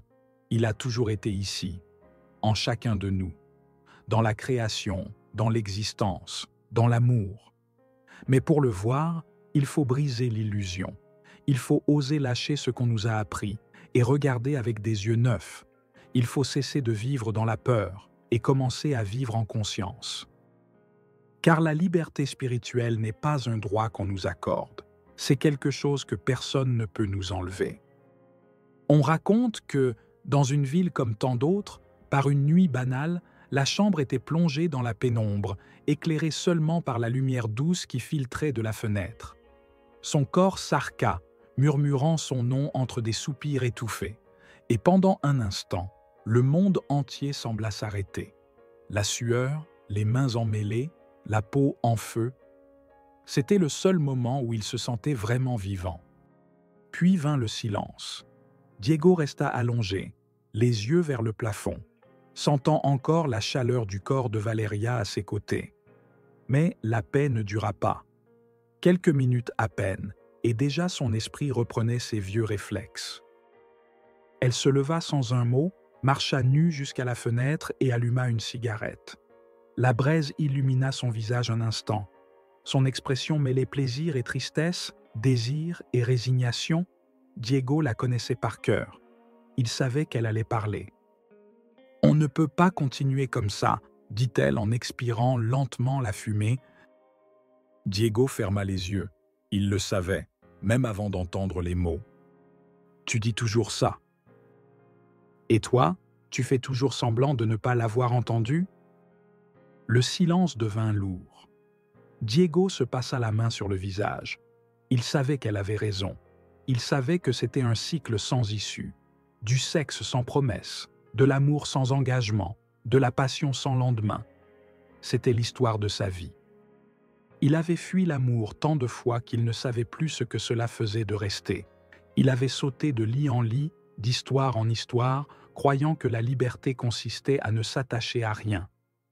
Mais chaque fois qu'il se retrouvait seul, le vide lui rongeait les os. « Qu'est-ce qu'on est en train de faire ?» demanda-t-elle sans se retourner. « On vit l'instant », répondit Diego avec un demi-sourire, tentant d'adoucir la conversation.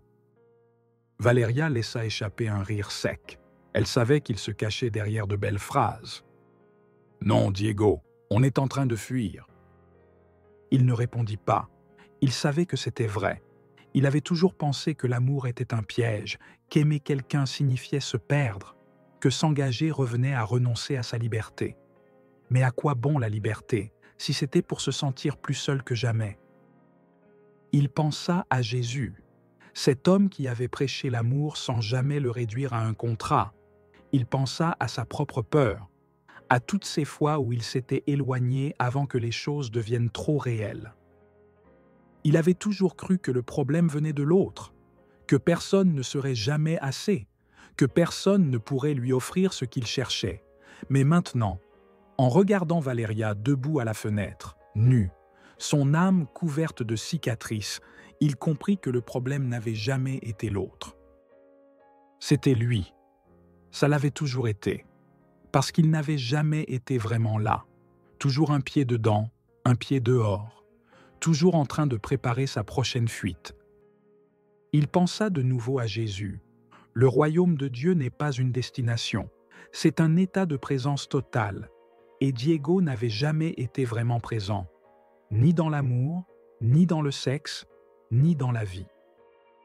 Il avait vécu dans l'illusion que sa liberté dépendait de n'appartenir à personne, alors qu'en réalité, la vraie liberté, c'était d'oser aimer sans peur. Il laissa échapper un soupir et s'assit sur le lit. « Je ne veux pas que ça s'arrête. » Valeria le regarda, les yeux fatigués de tant d'adieux.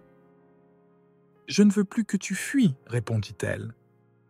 Diego la regarda intensément, et pour la première fois depuis longtemps, il décida de rester. Jésus a parlé de l'amour comme personne ne l'avait fait avant lui. Il n'en a pas fait une obligation. Il ne l'a pas enfermé dans des règles. Il ne l'a pas conditionné à des contrats humains. Il a dit que l'amour était la seule loi réelle. Mais on nous a appris à le craindre, à le voir comme une faiblesse, à le déguiser en désir, en besoin, en pouvoir, en transaction.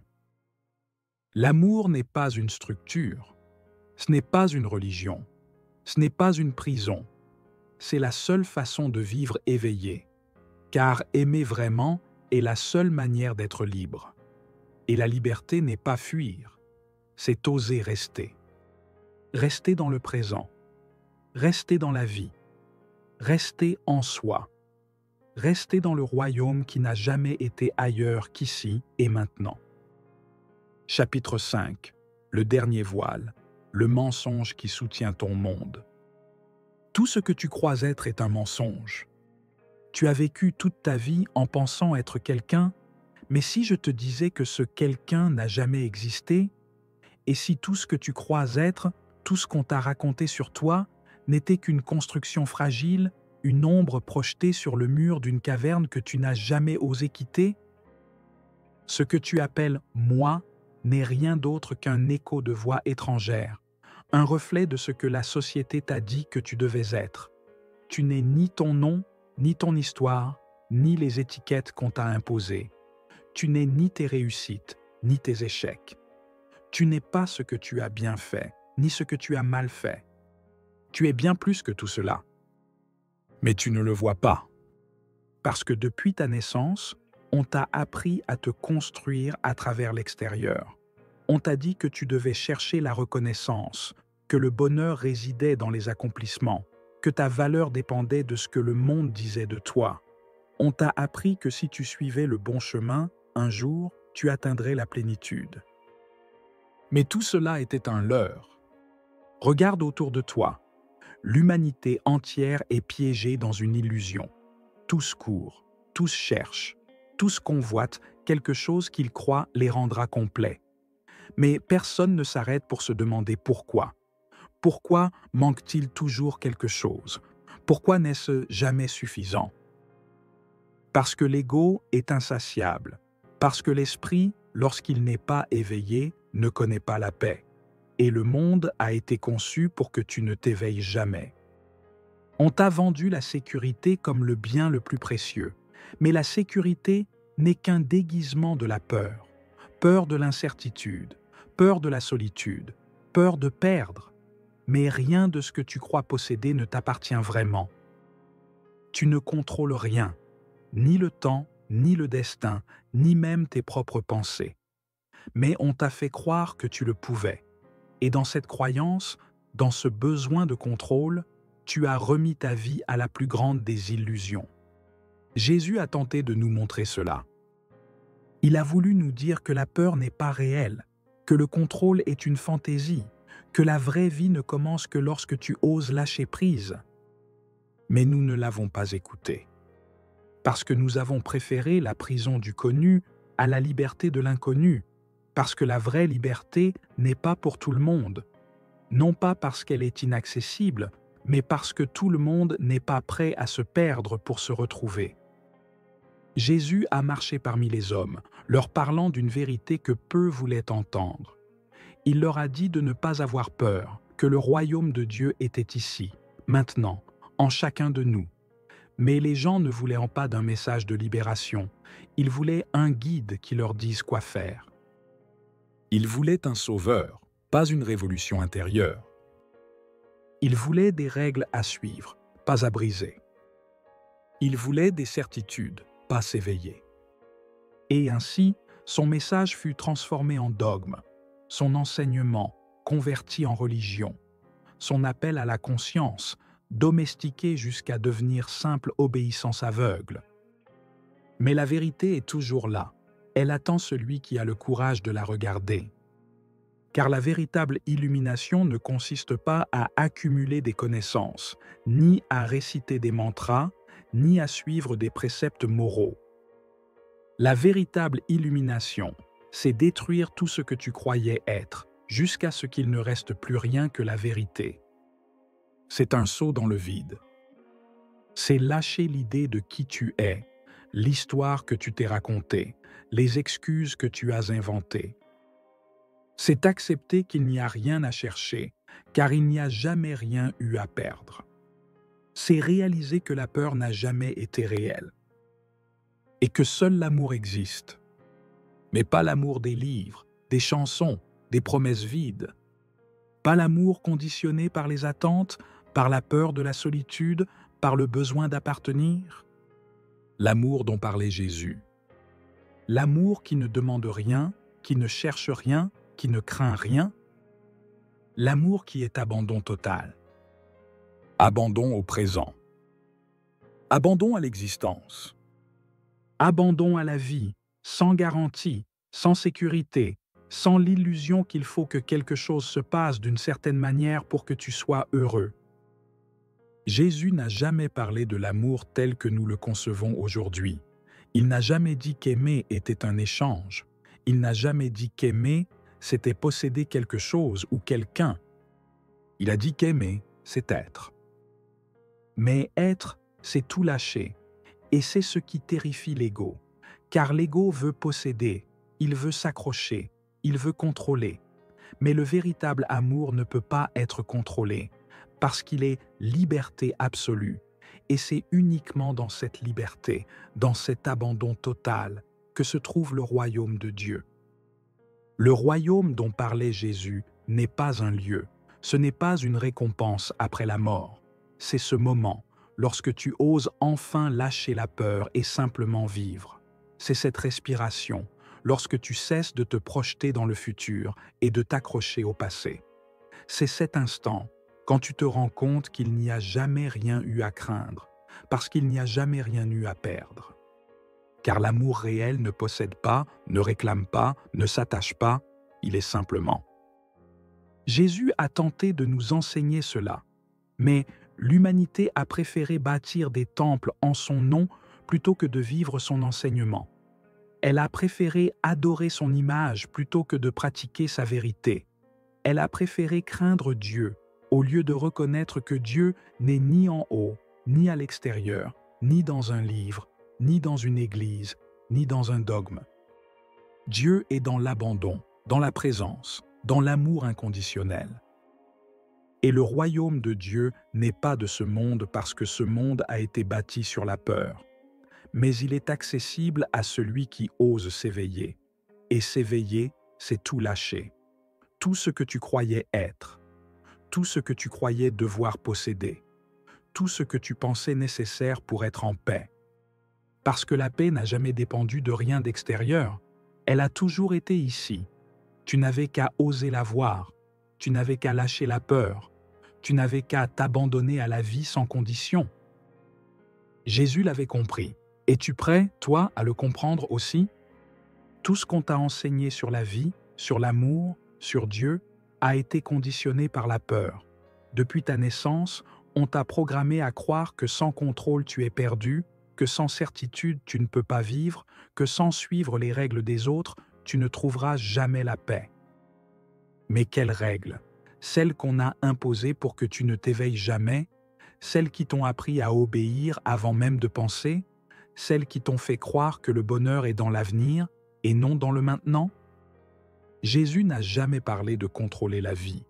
Il n'a jamais dit que pour être en paix, il fallait avoir des réponses. Il n'a jamais promis que l'amour était un échange de sécurité. Ce qu'il a enseigné était bien plus radical.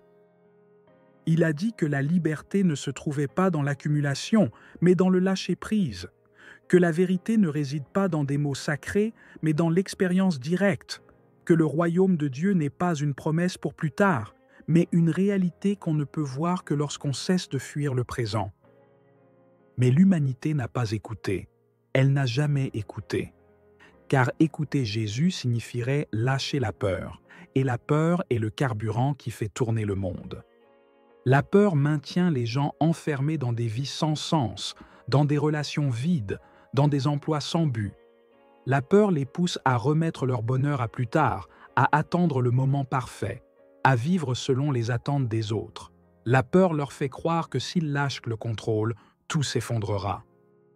Mais le contrôle est une illusion. Personne ne contrôle rien. Nous ne contrôlons ni le temps, ni les gens, ni ce qui se passera demain. La vie est une rivière, et la seule véritable option est de s'y laisser porter ou de se noyer en essayant de la retenir. Jésus le savait. C'est pourquoi il marchait sans possession. C'est pourquoi il ne se préoccupait jamais de son image. C'est pourquoi il ne s'attachait à rien. Il vivait avec une confiance absolue en l'existence. Parce qu'il comprenait que la vie n'est pas quelque chose à dominer, mais quelque chose à vivre pleinement. Mais la religion a pris son enseignement et l'a inversé. Elle a enseigné aux gens à avoir peur, à craindre Dieu, à craindre le péché, à craindre la mort, à craindre le désir, à craindre leur propre liberté. Et ainsi, elle a transformé son message d'amour en un outil de contrôle. L'homme est passé de créateur de sa propre réalité à esclave d'un récit qui lui a fait croire qu'il était indigne, pécheur, dépendant de l'approbation. Jésus n'est pas venu pour enseigner l'obéissance. Il n'est pas venu pour nous dire de suivre des règles. Il n'est pas venu pour nous imposer des structures. Son message était dangereux parce qu'il nous disait que nous n'avions besoin de personne entre Dieu et nous, que le temple était en nous, que Dieu n'était pas un juge au ciel, mais la conscience elle-même lorsqu'elle s'éveille. Et cette vérité est toujours là, intacte, attendant d'être rappelée. Mais ce souvenir fait mal. Ce souvenir signifie voir que nous avons gaspillé des années de notre vie dans la peur. Cela signifie admettre que beaucoup des choses pour lesquelles nous avons combattu étaient sans importance. Cela signifie accepter que tout ce que nous avons utilisé pour nous définir, notre histoire, nos croyances, nos réussites, ne sont que des couches d'une identité fausse que nous avons construite pour nous sentir en sécurité. Et que se passe-t-il lorsque cette identité s'effondre? Il se passe ce que Jésus a tenté de nous enseigner. On fait l'expérience de la véritable liberté, mais pas la liberté que le monde vend, pas la liberté de faire ce qu'on veut sans conséquence, pas la liberté de l'ego qui croit pouvoir tout posséder. La véritable liberté, c'est de savoir qu'il n'y a jamais rien eu à posséder, qu'il n'y a jamais rien eu à perdre, qu'il n'y a jamais eu besoin de fuir quoi que ce soit. La liberté, c'est regarder la vie sans peur, c'est s'abandonner à l'inconnu sans exiger de garantie, c'est aimer sans condition, sans attente, sans besoin de possession. C'est cesser de vouloir contrôler l'incontrôlable et simplement être ici, maintenant, en paix avec ce qui est. Jésus a vécu ainsi, et son enseignement est encore vivant, mais seulement pour ceux qui sont prêts à le voir, pour ceux qui ne peuvent de plus fuir, pour ceux qui ont exploré toutes les fausses routes et savent désormais que rien à l'extérieur ne les complétera, pour ceux qui ont ressenti le vide du succès, du plaisir, de la reconnaissance et comprennent que la plénitude ne se trouve pas dans l'accomplissement, mais dans l'abandon de toute résistance à ce qui est déjà là. Parce que la vérité est simple, mais terrifiante. Il n'y a rien à atteindre. L'illumination n'est pas une destination. L'éveil n'est pas une récompense. Le royaume de Dieu n'est pas un but à venir. Il est ici, maintenant, dans cet instant, dans cette respiration, dans ce moment précis où tu réalises que tout ce que tu cherchais à l'extérieur a toujours été en toi. Mais pour le voir, il faut lâcher la peur. Et la vraie question c'est, es-tu prêt à la lâcher? La majorité des gens passent sa vie à attendre que quelque chose change, que quelqu'un les sauve, que le destin leur apporte la paix qu'ils n'ont jamais su cultiver eux-mêmes. Ils vivent prisonniers de l'histoire qu'on leur a racontée, de l'histoire qu'ils répètent dans leur tête chaque jour, sans se rendre compte qu'ils sont esclaves d'un récit, d'un scénario qu'ils n'ont même pas écrit. Mais Jésus n'a jamais été un personnage de l'histoire officielle. Il fut celui qui a brisé l'histoire, celui qui a défié le récit établi, et pour cela, il a dû être réduit au silence. On ne pouvait pas permettre aux gens de comprendre que le salut n'était ni au ciel, ni dans une église, mais en eux. Le monde nous a appris à croire que nous ne sommes que de petites pièces dans un système plus vaste. On nous a dit que nous devions jouer un rôle, suivre un chemin, atteindre certains objectifs. On nous a vendu l'idée que notre vie devait entrer dans un moule. Mais ce que Jésus a enseigné, c'était exactement le contraire. Tu n'es pas ici pour entrer dans un moule. Tu n'es pas ici pour suivre le script de quelqu'un d'autre. L'éveil, ce n'est pas découvrir une nouvelle vérité. C'est réaliser qu'il n'y avait jamais eu de vérité dans ce que tu croyais auparavant. C'est rompre avec tout ce que tu étais censé être, et simplement être. Mais l'ego ne veut pas cela. L'ego veut s'accrocher. Il veut des définitions, des certitudes, des étiquettes. Il veut avoir raison, tout contrôler, s'assurer que la vie reste prévisible. C'est pourquoi la religion institutionnalisée a triomphé. Parce qu'elle a donné des réponses à des questions qui n'auraient jamais dû être posées. Que se passe-t-il après la mort? Comment obtenir le salut? Qu'est-ce qui est bien? Qu'est-ce qui est mal? Les religions ont pris ces questions et construit des systèmes entiers autour d'elles. Et les gens, terrifiés par l'incertitude, ont préféré accepter des réponses fausses plutôt que d'admettre qu'il n'y avait pas de réponse définitive. Mais Jésus n'est jamais venu pour donner des certitudes. Il est venu pour les détruire. Il est venu pour enseigner que la seule vérité est celle qu'on ne peut pas expliquer, seulement vivre. Parce que le royaume de Dieu n'est pas une théorie, ce n'est pas une promesse, ce n'est pas une croyance, c'est une expérience. Et seuls ceux qui auront le courage de lâcher tout ce qu'ils croient savoir pourront le voir. Mais la question est là. Es-tu prêt à tout lâcher? Imagine que demain tu te réveilles et que tout ce que tu utilisais pour te définir a disparu. Ton histoire, ton identité, tes réussites, tes échecs, tout s'est dissous. Il n'y a plus de passé, plus d'étiquette, plus de moi auquel t'accrocher. Est-ce que ça te terrifie ou est-ce que ça te libère? Si cela t'effraie, c'est que tu es encore enchaîné à une identité qui n'est pas réelle, que tu continues à croire que tu es ce que tu as fait, ce que tu as souffert, ce que tu as atteint. Mais si cela te libère, alors tu es prêt. Prêt à comprendre que tu n'as jamais été l'histoire que tu t'es racontée. Prêt à vivre sans peur. Prêt à voir le royaume de Dieu partout, non pas parce que quelqu'un te l'a enseigné, mais parce que tu le ressens à chaque respiration, à chaque instant, dans chaque regard. Jésus a tenté de nous montrer cela, mais son message a été transformé en quelque chose de plus confortable pour ce monde. On en a fait une religion, parce que la liberté qu'il prêchait était trop dangereuse. Mais la vérité est toujours là. Elle attend que tu la vois. Elle attend que tu oses lâcher. Elle attend que tu cesses de chercher ailleurs ce qui a toujours été ici. Car le royaume de Dieu n'a jamais été loin. Il a toujours été en toi. Il a toujours été dans ce moment. Et le seul prix pour le voir, c'est de lâcher l'illusion qu'il y a encore quelque chose à trouver. Tout ce que tu as un jour cherché, tout ce que tu croyais pouvoir te rendre heureux, tout ce qui t'a gardé éveillé la nuit à te demander si la vie avait un sens, a toujours été ici. Mais tu ne l'as jamais vu, parce que tu regardais toujours ailleurs, toujours en attente que le prochain succès, la prochaine personne, le prochain éveil t'apporte la paix que tu pensais avoir perdue. Mais tu n'as rien perdu, jamais. La quête elle-même était le piège. Le désir de trouver quelque chose est ce qui t'a fait croire qu'il manquait quelque chose. Mais il n'a jamais rien manqué. Il manquait juste que tu t'arrêtes. Jésus ne parlait pas en métaphore vide quand il disait « Le royaume de Dieu est en vous ». Ce n'était pas de la poésie. Ce n'était pas un idéal. Ce n'était pas une promesse future. C'était la réalité. Ici, maintenant. Mais personne ne veut que ce soit si simple. Car si c'était simple, cela voudrait dire que tout ce que nous avons fait pour essayer de trouver le bonheur a été inutile. Combien d'années vas-tu encore attendre? Combien de fois vas-tu encore te dire que lorsque tu auras ceci ou cela, que lorsque ce problème sera résolu, que lorsque cette personne apparaîtra, alors tu pourras être heureux?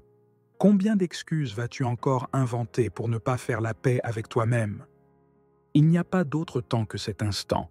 Il n'y a pas d'autre moment pour s'éveiller que maintenant. Si tu ne t'éveilles pas maintenant, tu ne t'éveilleras. Parce que l'esprit trouvera toujours une raison pour repousser.